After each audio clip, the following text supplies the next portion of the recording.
Right. Great. So yes, I'm still excited to be here today to talk to you all about the Southwest Idaho STEM Hub. Um, we're going to discuss the hub, provide some highlights, hopes, and direction for the hub as part of the Idaho ecosystem. This is the third part in a three-part web series the ecosystem has hosted, highlighting the achievements of the three individual hubs. And so thank you so much for being here on this Friday afternoon in December as we approach the holidays. I hope everybody is doing great. And without further ado, let's get started. All right, so for those that don't know, my name is Dan Schillo, and I am the Southwest STEM Hub, or SWISH, coordinator for the Idaho ecosystem. And I've been in this role since October of 2021, and couldn't be more excited to be in this role and to be on the ground, kind of helping facilitate STEM collaboration throughout Region 3. For today, what today looks like is we'll do a quick background context on just the ecosystem itself and the hubs and where we're at. Then we'll look a little bit closer at the goals of SWISH specifically and where we are in alignment with that. We're going to highlight one of our programs and partners. And then I would like to finish off this afternoon with a call to action discussion concerning the direction of the ecosystem as we approach the end of a new year. I think it would be nice to have a conversation on new beginnings and where we want to take the growth that we've seen so far. So yeah, hopefully we can get a lot of voices involved in that discussion after we run through the hub highlights. Great. Our intended outcomes for today is we're going to paint a little bit clearer picture of just what the SWISH Hub role is within the ecosystem and our goals to achieve that role. As mentioned, we're going to highlight a few programs supporting our goals, and then finally wrap up the day in engaging in a discussion on growth of the ecosystem as a whole. All right, so this is a lovely picture of our Idaho ecosystem, highlighting the three distinct hubs. In the red, you'll see the Idaho South and Southeast hub. In the green, you'll see the Idaho North and North Central hub. And then in the yellow is Region 3, or the SWISH hub, which we'll be discussing today. If by some chance you missed the previous two hub webinar presentations, I highly encourage you to go check those out. You can find them on the STEM Action website. You can also find them on YouTube, and I highly encourage you to do so. Even if you have, maybe go watch them again. They're very exciting and engaging content, and incredible work is being done throughout the state, particularly in those two hubs, and we're really excited about it.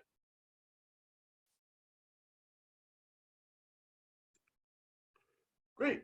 So the three hubs are led by your hub coordinators.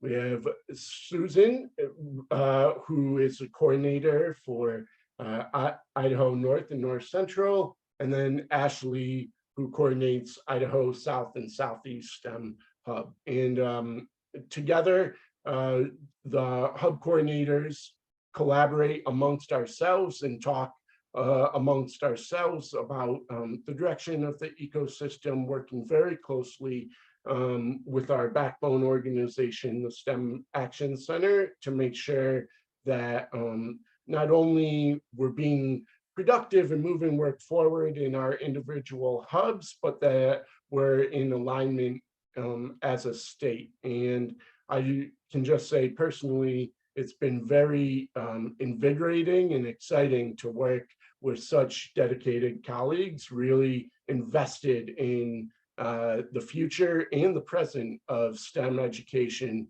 throughout the state in every form that that looks like.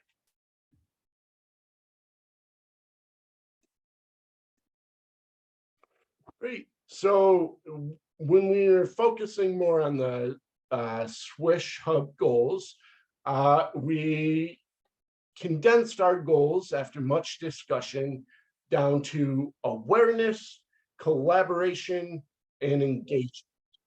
And together, we're hoping that those three goals will help us ace our objectives for STEM education in the state. That's right. Yeah, we wanted to focus on awareness first to raise the profile of amazing STEM programs in the region. Idaho, as I'm sure everyone in this webinar knows, has no lack of amazing STEM opportunity and resources. There are great opportunities happening across the state. And part of the work of the ecosystem is we want to make people aware of that. The more people that know, the greater impact that we can have. Part of raising that awareness too comes with promoting collaboration. It's a large mission of the ecosystem itself. It's a large driving force in why the ecosystem was created in the first place, is really to promote connections to leverage shared resources. And I have to say that's one of the biggest benefits I've seen as the ecosystem in general, is people with shared interests coming to the table and sharing ideas, reaching across that table, and then working together and maximizing their impact in our local communities just through their dedication, doing work that's already being done, but now doing it together. It's amazing how that can amplify our success and our efforts. And so a big role that I have in as a coordinator is just helping bring people to the table, and then that's where the magic happens. That's where these folks are really able to dig in and promote that work. And we're going to talk a little bit later about some programs that are doing this really well and what that looks like in SWISH particularly. And then finally, we have engagement, where simply we're looking to increase excitement and participation in STEM learning throughout the hub and throughout the state.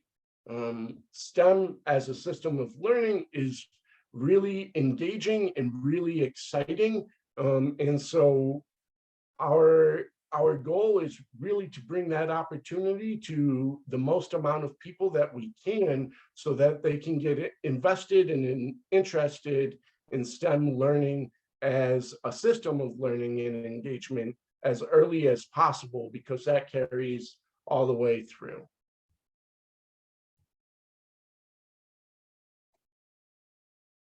Great. And those three goals work to support our mission statement of fostering the integration of STEM experience for Idahoans, creating problem solvers and critical thinkers who will sustain and lead our economy. Yeah, we believe in this is a comprehensive mission statement where we're looking at the whole picture and really bringing together the whole sustainability of STEM experience in general. We find that if people engage in one or two experiences, that ignites a curiosity for learning and deeper learning, where then they're going to be on this path of deeper learning and a deeper curiosity that promotes their overall growth and development, fueled by the STEM system of learning. Great. And so now we come to one of the biggest ways that the hub has really dug in after much discussion and much deliberation about the best strategy to go about doing this. How can we as a hub, a small network of dedicated partners to STEM learning across Region 3, how can we have the biggest impact? How can we bring this impact? How can we put the package all together and kind of get out there into the community and do it? One thing I really appreciated when I started with the hub is there had already been a lot of fruitful discussions about strategy and alignment and goals. And when I got to the hub, the overwhelming message that I heard is we're ready for action. We're ready to dig in and get things done and really get to work on this.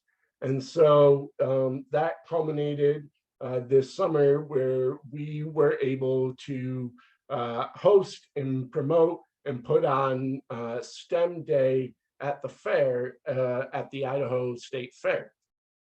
And this was an overwhelming success where we had over 15 partners come and host different STEM activities for the community, as well as provide a whole plethora of learning opportunities in terms of opportunities to expand engagement beyond just the fair.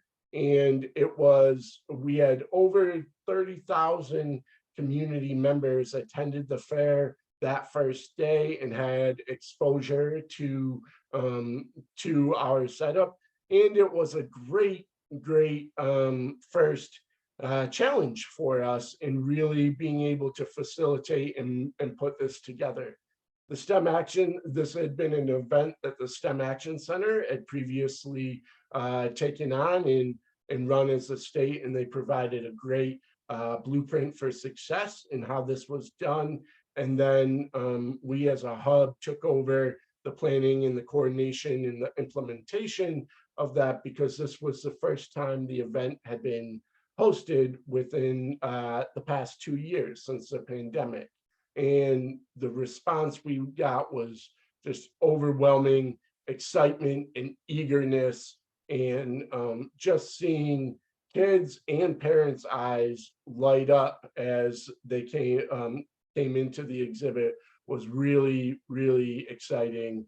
And all of our vendors, all of our partners were really busy all day long. We had thorough engagement, and it was just one of those moments that really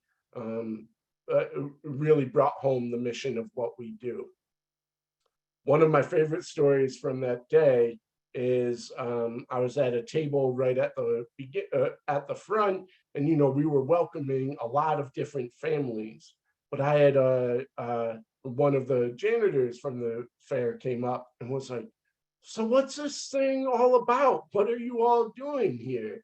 And I was able to provide an explanation of, well, we're the SWISH hub, serving as a catalyst to bring all these partners together who are really invested in collaborative learning, in promoting durable skills in the direction of science, technology, engineering, and math for all levels of Idahoans. And this guy's eyes lit up and he's like, "Well, we need more of that. We need more of that. I didn't know this existed. This is great." And yeah, he stood at the side and just soaked in the whole scene. And it was just a great example, I think, of how our mission reverberates on every level. Everybody can see the sense that this makes. Everybody can see the need there is for this. And I'm just so grateful for our hub members and our hub partners for consistently and continually stepping up to the plate to help further deliver this mission across our region and across our state. Great. Another great tool that we have in promoting our goals and really achieving those is the Hub sponsorship program. So far, SWISH has awarded over $30,000 to different STEM programs through this program. Examples include everything from individual STEM nights to summer-long robotics workshops. And one of the things that that's a huge benefit of the sponsorship program is that as long as the program matches with our ideals and our goals and our framework, we really look to sponsor as many programs as we can with our budget. And since the word has got out, we've had an overwhelming community response, and our impact continues to grow. And one of our first and biggest programs that we were able to sponsor, and it's kind of unique in its formation, was the STEM Gems program. And we're going to hear more about the STEM Gems program in just a minute. But the thinking behind this was using the sponsorship program to serve as a catalyst to promote even more integration and collaboration throughout the region, and promoting individual events more and more in an integrated network to really have sustained impact. And I am very, very pleased to welcome Jason Marmon with U.S. Energy, who has really been the catalyst of the STEM Gems program. And I'd like to welcome Jason to kind of share more about the overall vision and impact of the STEM Gems program, and kind of paint us a blueprint of exactly how it looks and where you're hoping to go in the future. Well, Dan, thank you so much for that. And it's very exciting to be a part of the Idaho STEM Action Center, ecosystem, just from the growth I've seen.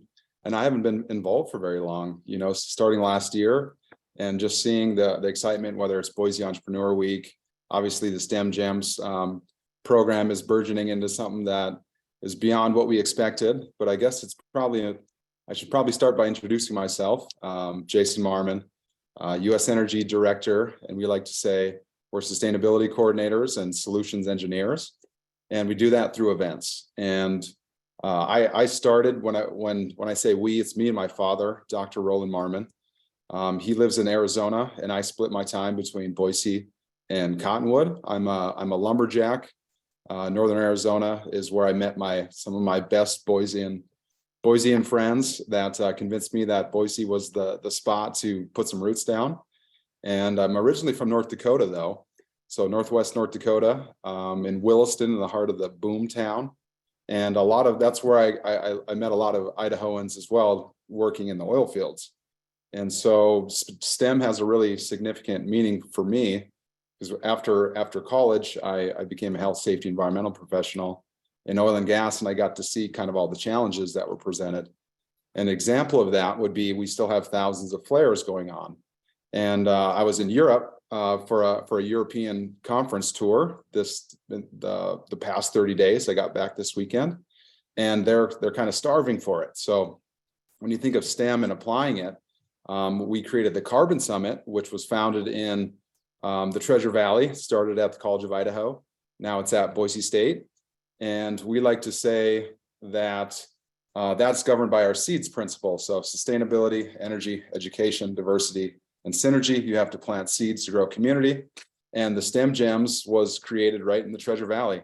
And here's an example of a Idaho gem that I like to use as kind of an analogy for the STEM Gems program, is that if you're walking out in the Waihees and you see in this blackjack jasper sitting on the ground, it would be a dusty old stone.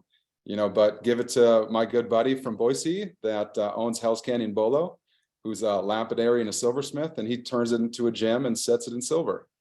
And so we kind of look at the students like the stone that is waiting to be refined.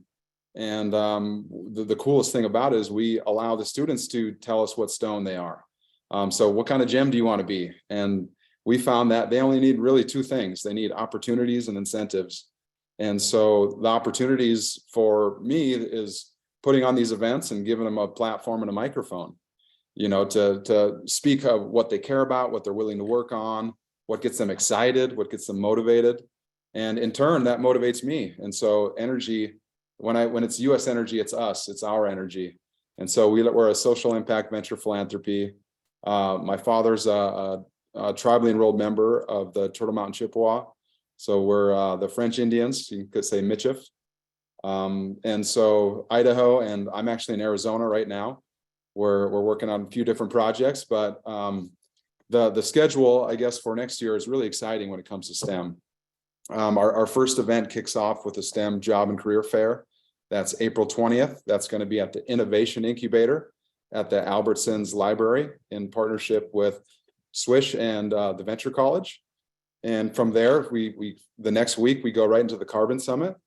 And that's going to have 5 themes as well. So we're going to have energy transitions, we're going to have food transitions, climate adaptation, circular economies, and then STEM jams, or STEM. As basically the segment's going to be led by our student leaders. And we kind of touched on it yesterday, but Shiva, Shay, James, Keegan, those were the panelists for the STEM Gems conversation at Boise Entrepreneur Week. And those are, some of our leaders that we're going to be using. And the really unique thing that the SWISH Hub and the Idaho STEM Action Center is allowing us to provide those opportunities and those incentives for those kids to create their own programming. An example would be for Shay. She's a civil engineer. She's a sophomore at BSU. And she's like, I'm really excited to be a STEM Gem, but I want to work on the things that I want to build. And so I'm like, perfect. If it's your idea, it's so much easier for me to sell, and raise awareness and get you what you need. And so she's like, I want to do mentorship and I want to provide scholarships. And so I want to teach these high school students how to, be more literate when it comes to continuing education. It's like, how do I, apply for college? How do I apply for these scholarships? How do I, know what I want to do for a career? And so she's willing to mentor high school kids. And she's like, hey, I'd like a scholarship and I'd like to be able to give one to my mentees as well. And I said, perfect. We can work on that. And so that's kind of the opportunity and the incentives that we're building into the STEM Gems program. And it's not something that I own. It's not something that I tell the students what to do. Like, they're telling me. And that's one of the most exciting things I think that SWISH and the Idaho STEM Action Center has allowed us to do and work with them on the collaboration, the cooperation, and then building bridges kind of intergenerationally, whether it's through corporate stakeholders or politicians or, just community members in general. And it's really exciting for us to be even in this position. So Dan, thank you so much for allowing that to happen. Even into October next year, Boise Entrepreneur Week will have a STEM futurism component in one of our tracks. And so I think we have a lot of momentum, and the kids, I think, are just as ready as, Dan and the STEM Action Center to kind of take action. And so we believe that these challenges or some of the problems that we're facing are, once they're well framed, they're half solved. And an international theme that we came across is that healthy order creates better chaos. And so in a chaotic world, we just need to kind of, what's step one, what's step two? And when you talk about deployable energy, it's in the youth. They're ready to handle and take on some of our big problems. And it's very exciting when it's framed as an opportunity as opposed to a crisis. And so that's in a nutshell, the awareness, the collaboration and engagement, those pillars, like we try to exemplify those, so the alignment with SWISH and kind of what we do is fantastic. And so now it's like trying to build capacity, trying to build that awareness piece and get more stakeholders to help empower the students to kind of be the change they wish to see. And we just want to say we're grateful for the opportunity to talk to you guys like this and be a part of the community. So just let us know if we can be of service, helping get your initiatives, out, or, if you want to have booths at the events or participate, we consider you guys like family, in this, because it's building. It takes a village to raise a community, and it starts with our youth. So thank you guys so much. Thank you so much for that, Jason. And at the end of our presentation today, we'll have information about how to contact me, and I can, if you're not already coming to the SWISH monthly meetings, I would highly encourage you to reach out, and that provides a great opportunity to make further connections, such as the great work that Jason is doing with the STEM Gems program and our other great collaborators across the state and across the region. But I just wanted to take a brief pause here before we jump back into it, if anybody had any comments or questions.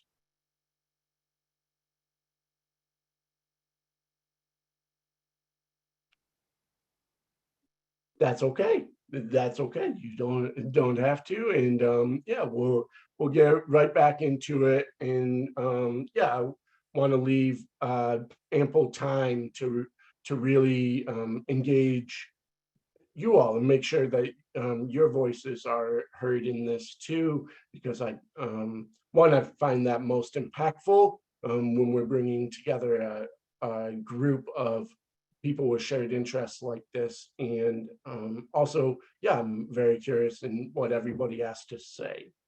So in terms of next steps for the ecosystem and what's next, we have a couple programs or things happening just in general that SWISH is very eager to be a part of, but that will really take the participation and engagement of us all. And so the first one is the expansion of the Chief Science Officer program statewide, and particularly in our region. And if for those that are unaware, the Chief Science Officer program is an innovative program that really seeks to amplify student voice within the STEM community.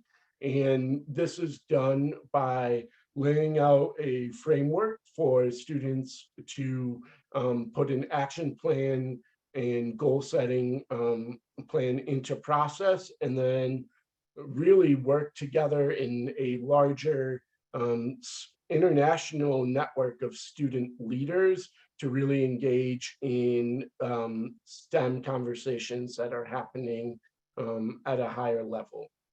And so this is a really a great program, because one, it empowers students on an individual level to really kind of step outside of their comfort zone and engage in the process of making a plan, making an action plan, taking those steps and experiencing everything that comes with that, including the different challenges and obstacles that arise.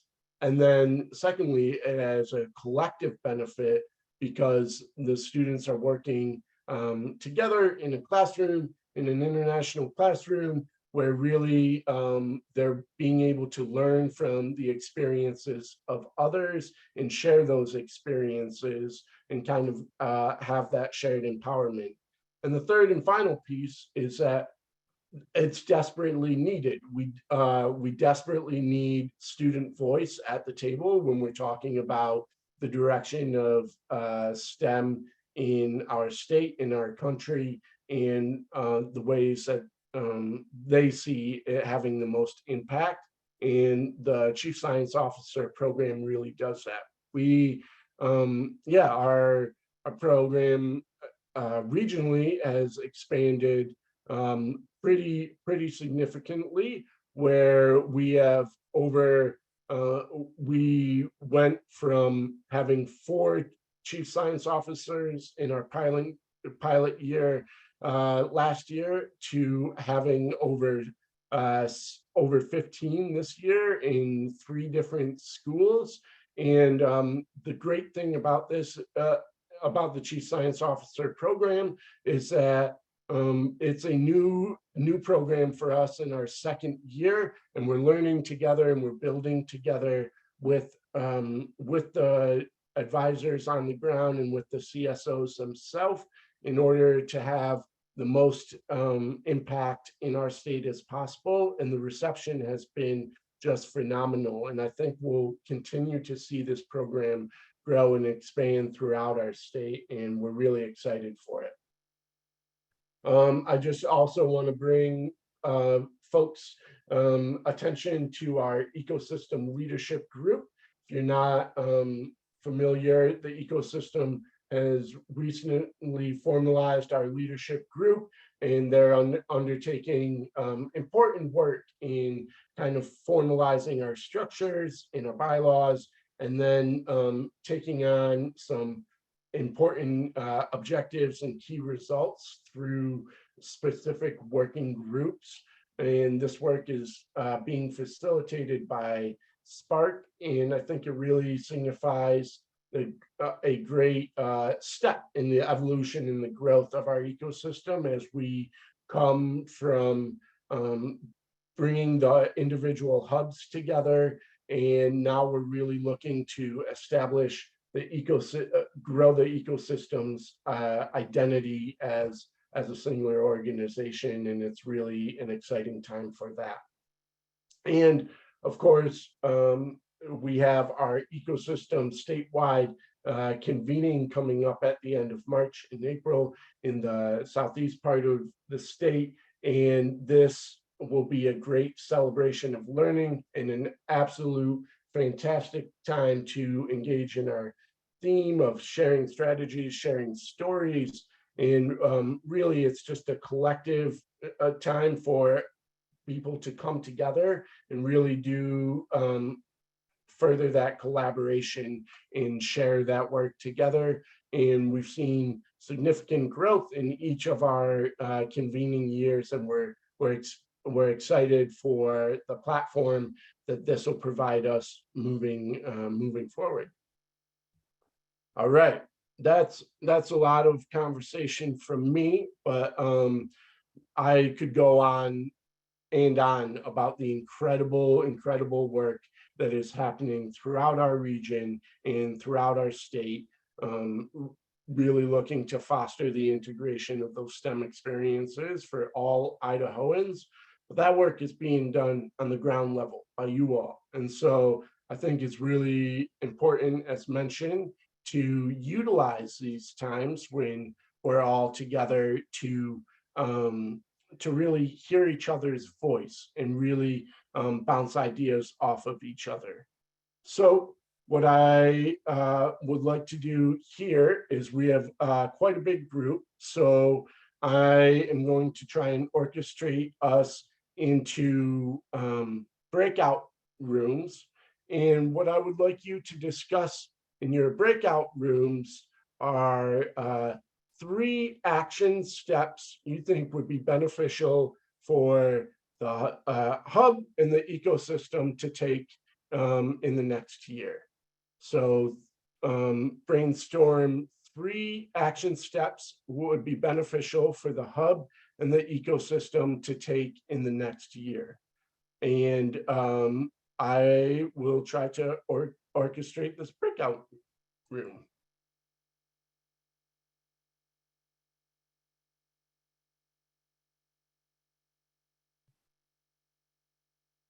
Okay, all right. I'm going, in all transparency, I'm gonna hit a button. We'll see, you'll be transported to a room, and I'll look to bring everybody back in 10 minutes. You have 10 minutes for discussion. Okay, ready, set, create. Welcome back, everybody. Welcome back, and thank you so much. I hope invigorating exchange of ideas were shared, and yeah, I would like to take this time to ask if three people would like to discuss an idea that was shared in their room. It can be anybody. I trust this group where that there's plenty of people willing to chomp at the bit. So if anybody wants to share three things, that'd be great.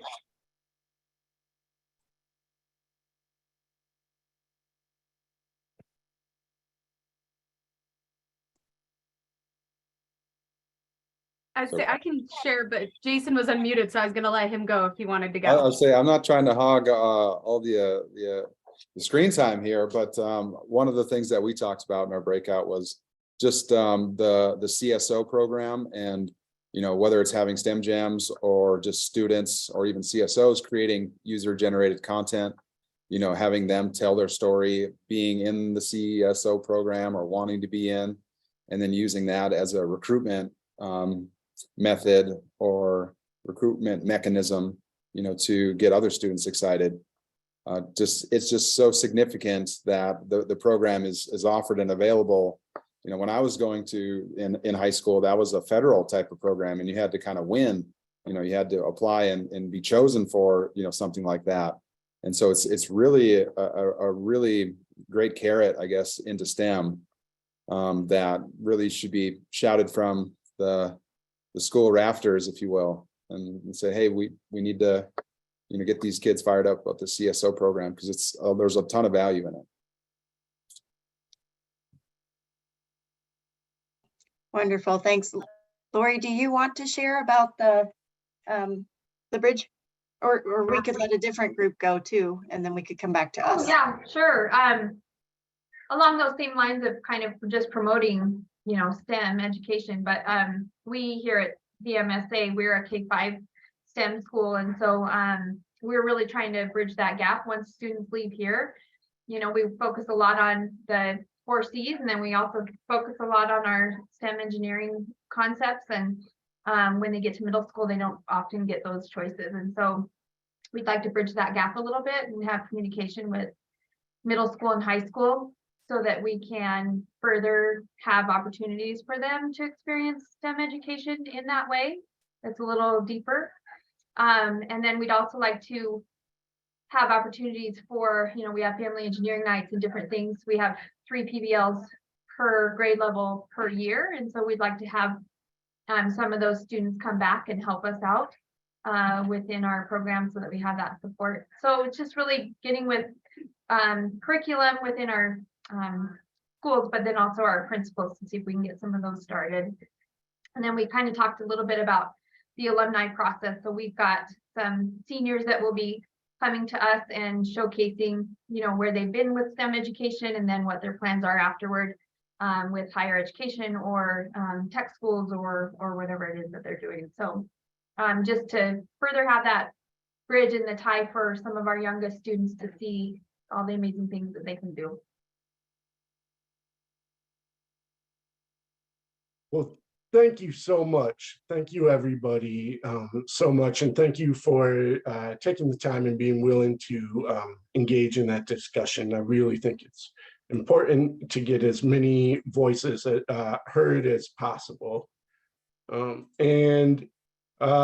so I would just like to conclude today by asking if you are interested in knowing more about the SWISH Hub and getting involved, please reach out to me, and I can share the entire agenda of upcoming meetings and ways to participate. And I would like to just wrap up today with a short story from a recent experience. We were recently hosting an activity table at the Idaho Kids Expo, and we were running this little coding mouse for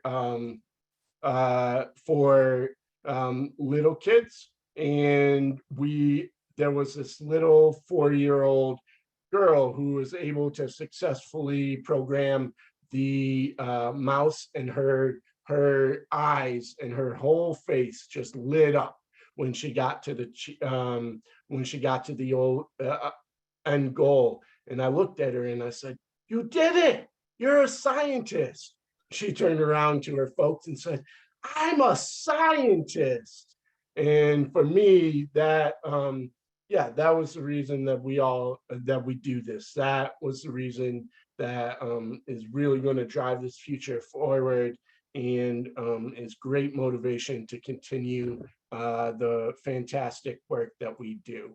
So thank you all so much for taking your time to being here, and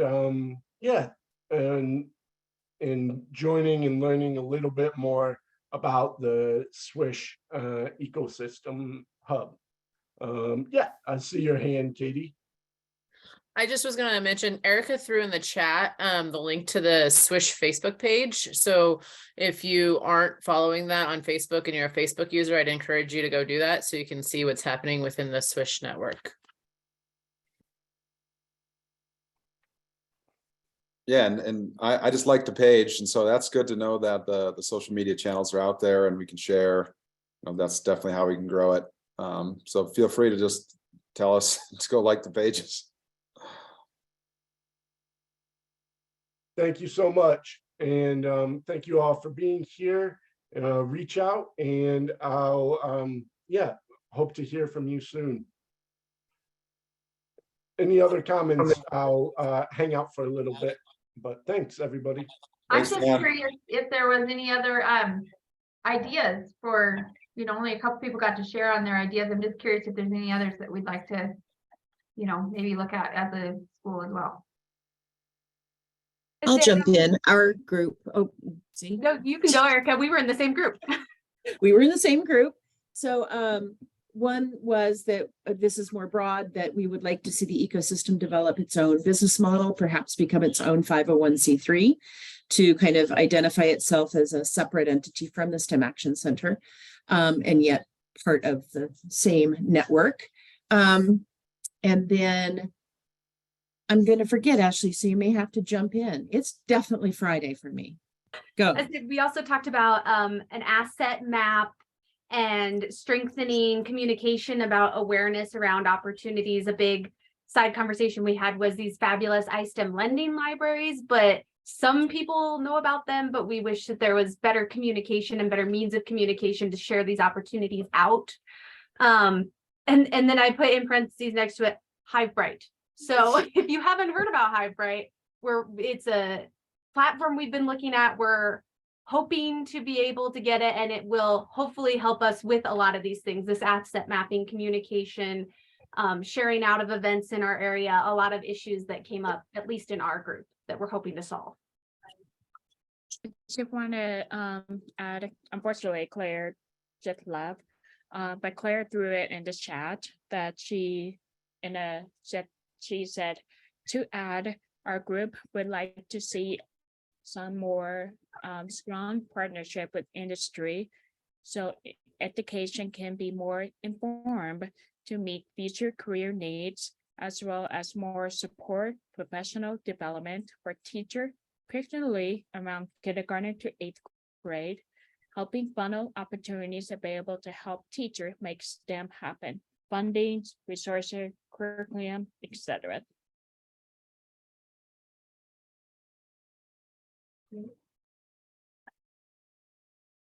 Yeah, that's an ongoing discussion that exciting ideas are always coming to the forefront from. Just somebody might not be mic'd, or might be not be muted, so you might want to check your mic because we're hearing some back talk, just folks. Yeah, thank you, Dan. That was great. And Jason, I really appreciated listening to the program and learning a little bit more about that. Yeah, thanks, Dan, a lot. Appreciate these monthly meetings, these updates. It's a great opportunity for us to connect with other organizations, the other hubs, and just kind of keep Idaho on track. This is all good stuff.